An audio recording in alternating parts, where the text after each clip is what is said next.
To show the fingerprint scanner icon on your always on display on Samsung Galaxy S24 Ultra, swipe down the top of the screen and then tap setting icon. Scroll down the screen to find security and privacy. Tap security and privacy.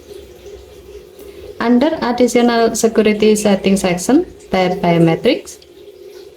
Tap fingerprints. Enter your current screen lock.